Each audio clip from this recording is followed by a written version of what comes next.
नहमदु व नसल्ली अला रसूलिहिल करीम। Viewers for mine of knowledge, अस्सलाम वालेकुम।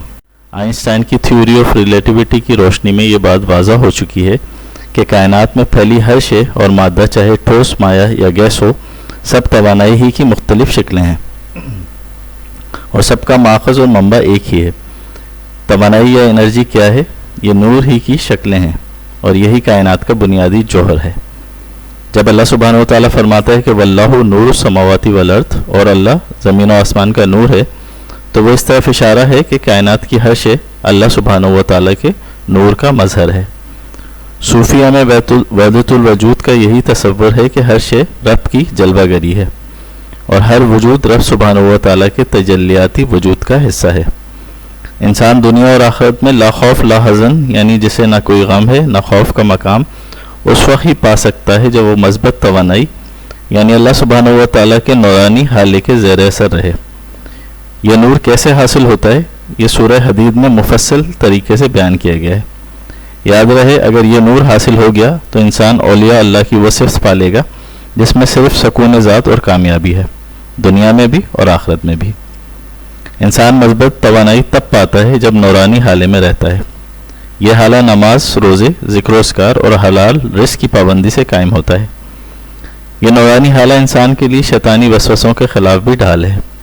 वो वसवसे जो इंसान को बिला वजह डिप्रेशन का मरीज़ बना देते हैं और ख़ुदकुशी की तरफ माइल करते हैं, मायूसी तक ले जाते हैं, जो कुफ्र के मुतरादिफ है। शैतान इंसान को उस नूर से ही बचाने के लिए हरामकारी और अय्याशियों में मुब्तला करता है और यूँ इंसान को तारीकी में ले जाता है, क्योंकि ये नूरानी हालत शैतान के लिए मौत है। उसकी इस हाले के अंदर जाने की सकत नहीं। दुनिया में भी ये नूर इंसान को फरहत बख्श, पुरसुकून, कामयाब और राज़ी बिरज़ा रखता है और आखिरत में भी यही नूर अर्श के साई की तरह इंसान के ऊपर साया फगन होगा। अंधेरी कब्र में भी ये नोकियाँ नूर बन के इंसान को कब्र की तारीकी से निजात दिलाएंगी। सूरह हदीद में अल्लाह सुब्हानहू व तआला फरमाता है कि जैसे वो रात की तारीकी को सूरज के नूर से दूर करता है, इसी तरह वो हिदायत का नूर भी अता करता है। इस नूर को हासिल करने का तरीका वो अमाल हैं जो इस नूर को हासिल करने में मददगार हैं।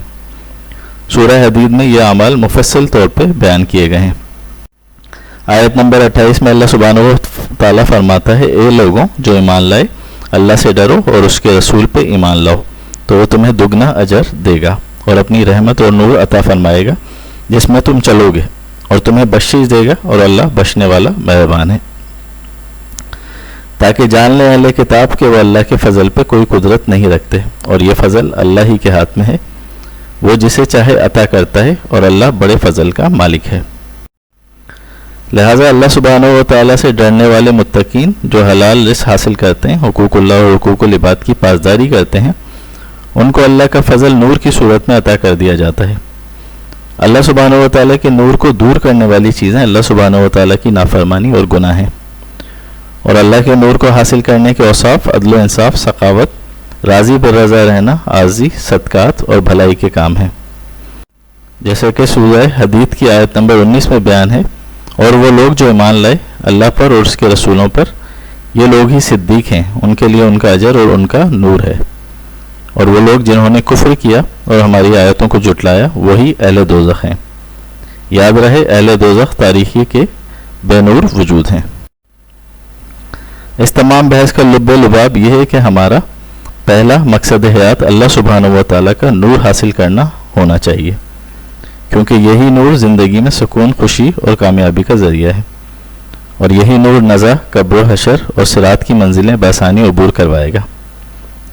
अब ये सवाल जहन में उभरेगा कि बकौल शम्स तब्रेज़ रहमतुल्लाह अलैह हम सब अल्लाह सुब्हानहू व तआला के नूर से पैदा शुदा नूरानी पैकर हैं और बशरी लिबास में दुनिया में वजूद रखते हैं, तो नूर को नूर की क्या ज़रूरत है? तो इसका जवाब सादा है। अल्लाह सुब्हानहू व तआला ने शैतानी तारीक़ क़ुव्वतों में ये सलाहियत रखी है कि हमारे नूर को पैगंदा कर दें। ये शैतानी क़ुव्वतें गुनाहों के ज़रिए हमारे कल्ब की रोशनी सल्ब कर लेती हैं, जैसे कि हदीस नबी सल्लल्लाहु अलैहि वसल्लम का मफ़हूम है, इंसान गुनाह करता है तो एक स्याह धब्बा उसके दिल पर लगा दिया जाता है और गुनाहों की कसरत की वजह से पूरा दिल स्याह हो जाता है। तो अगर इंजन स्याह हो तो पूरा जिस्म और रूह स्याह हो जाती है। اب اس سیاہی کو دور کرنے کے لیے نیکیوں کی کثرت ضروری ہے۔ جب نیکیاں اس سیاہی کو دھو دیتی ہیں تو دل دوبارہ اپنے اصل جگمگاتے نور کی طرف لوٹ جاتا ہے۔ یہاں ایک اور مثال سے سمجھیے۔ حجرہ اسود جب زمین پر اتارا گیا تو یہ ہیرے کی طرح چمکتا نورانی پتھر تھا، مگر احادیث کے مطابق گناہگار لوگوں کے چھونے سے یہ پتھر آج کالا ہو چکا ہے۔ اور جان لیں کہ نور کا تاریکی میں بدل جانے کے بعد انسان سمن بکمن عمیون یعنی مہر زدہ دل ہو جاتا ہے، اور پھر نیکی اور اچھائی اسے بری لگنے لگتی ہیں۔ یہی وجہ تھی کہ نور کے پیکر محمد صلی اللہ علیہ وآلہ وبارک وسلم اللہ کا نور ساتھ رکھنے کے لیے یہ دعا مانگا کرتے تھے: اے اللہ میرے دل میں نور کر دے، اور میری آنکھوں میں نور، اور میرے کانوں میں نور، اور میرے دائیں نور اور بائیں نور، اور میرے اوپر نور اور میرے نیچے نور، اور میرے آگے نور اور میرے پیچھے نور، اور کر دے میرے لیے نور ہی نور، اور میری زبان میں نور کر دے، اور میرے پٹھے نورانی کر دے، اور میرا گوشت نورانی اور خون نورانی کر دے، اور میرے بال نورانی اور میرے جلد نورانی کر دے، اور میرا نفس نورانی کر دے، اور بڑھا دے میرے لیے نور۔ اے اللہ مجھے نور عطا فرما، اللہم آمین۔ یہاں یہ بات قابل ذکر ہے کہ منافقین کے لیے یہ نور شجر ممنوع ہے، وہ اس تک نہیں پہنچ سکتے، جیسا کہ سورہ حدید میں آیت نمبر 12 میں بیان ہے: جس دن تم دیکھو گے مومن مردوں اور عورتوں کو کہ دوڑ رہا ہوگا ان کا نور ان کے آگے اور ان کے داہنی طرف، ان سے کہا جائے گا بشارت ہے تم کو آج جنتیوں کی جن کے نیچے نہریں بہہ رہی ہیں، یہی وہ کامیابی ہے عظمت والی۔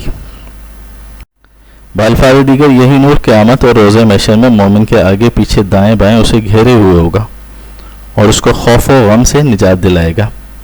یہ نورانی پروٹوکول اور اس کی شان و شوکت دیکھ کے مومنین کے پاس لوگ آنے کی کوشش کریں گے، فاسق لوگ، منافقین، تاکہ وہ بھی اس نور کے سائے میں اپنی دہشت کم کر سکیں اور امان حاصل کر سکیں، مگر انہیں مومنین سے دور کر دیا جائے گا، جیسے سورہ حدید ہی کی آیت نمبر 13 میں بیان ہے کہ اس دن منافقین